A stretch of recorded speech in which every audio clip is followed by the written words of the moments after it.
Should you rent or should you buy when you move to Antalya? I get this question every single week. And the honest answer is it depends, but not in the vague, wishy-washy way most people answer it. In this video, I'm going to give you a concrete framework for making this decision based on your specific situation. And I'm going to share some things that most relocation guides completely skip over.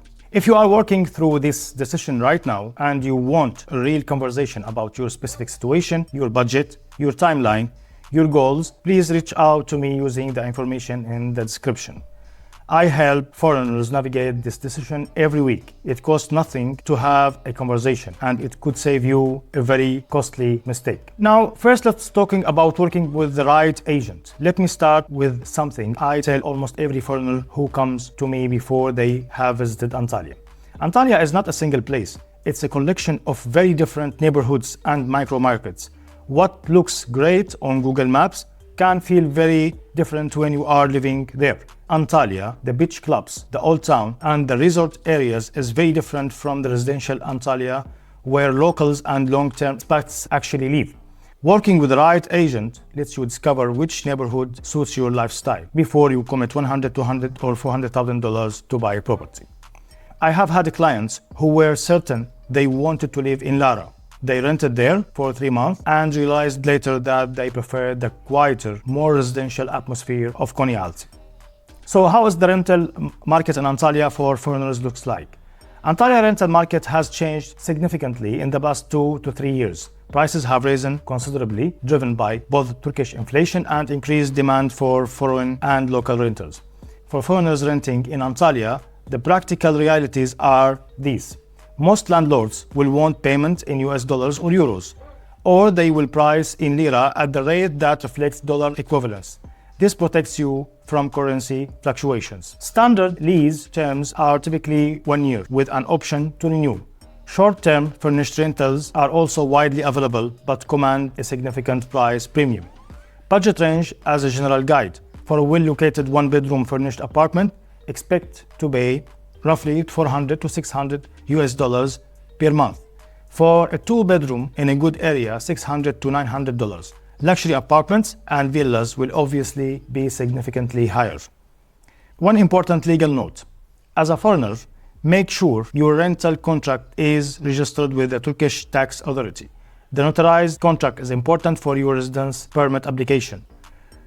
The case of buying. Here is where the analysis gets interesting because in Antalya, there are genuinely compelling reasons to buy rather than rent, even as a new arrival.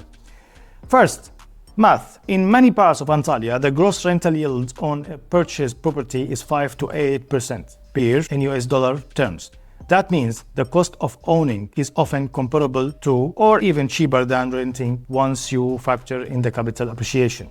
Second, protection against rent increases. Turkish rental prices for foreigners have been volatile.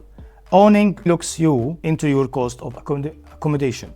Third, the residency and citizenship angle. If you are planning to get a residence permit or ultimately Turkish citizenship, owning property is the cleanest, most secure way to do that. Fourth, the investment angle. Antalya property, particularly in desirable neighborhoods, has shown strong capital growth. Buyers from 3 to 5 years ago have been significant appreciation in their property values in hard currency terms. Now, what are the real numbers? Buying costs in Antalya. Let me walk you through what costs to buy property in Antalya as foreigners. 1. Purchase price. Obviously varies widely from around $70,000 for a basic entry-level apartment to millions for a luxury villa. The sweet spot for most foreigners buyers is $100,000 to $300,000. 2. Title deed transfer tax, which is 4% of the declared property value. 3. VAT on new properties.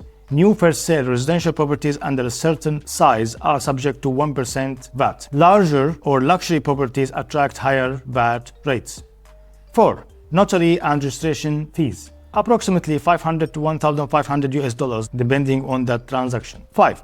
Agent commission, typically 2 to 3% of the purchase price. Some transactions are commission-free for buyers. Ask your agent upfront. 6. Annual property tax, very low by international standards. It's about 0.2% of the declared value of residential properties. Total transaction costs, budget approximately 4 to 6% of the purchase price in transaction costs. Now let's talk about the decision framework. Here is how I help clients think through this decision. If your timeline in Antalya is less than 2 years, renting is certainly better. Transaction costs on a purchase make short-term ownership expensive. If your timeline is 3 years or more, buying is very likely the better financial decision. If you are targeting Turkish citizenship, buying is the path, and the $400,000 threshold unlocks the citizenship program. If you want to generate income from your property, Antalya's tourism market makes short-term rental income very achievable. Buying makes much more sense than renting in this scenario. Now, what are the common mistakes to avoid? 1. Buying from a developer sales office without independent representation. These salespeople are paid by the developer. They don't represent your interests. Always have an independent agent. 2. Buying off-plan without researching the developer's track record. Off-plan projects can offer great value, but only if the developer delivers on time and to the promised standard. Research is essential. 3. Understanding the complexity of the legal and administrative process. Property transactions in Turkey involve title deed checks, tax registration, notarized translations, and more. Do not try to do this yourself in a foreign country. 4. Deciding based purely on emotion. Antalya is a beautiful city. It's easy to fall in love with a view or a development. Make sure the numbers make sense independently of the emotional appeal. Great! Now that you understand the rent versus buy decision, I recommend watching my video on Turkish citizenship so you can start building a realistic picture of what your budget delivers here if you are considering citizenship. You can reach me out using the links in the description for more info. Also, comment Antalya below and I will send you the full renting and buying guide. See you in the next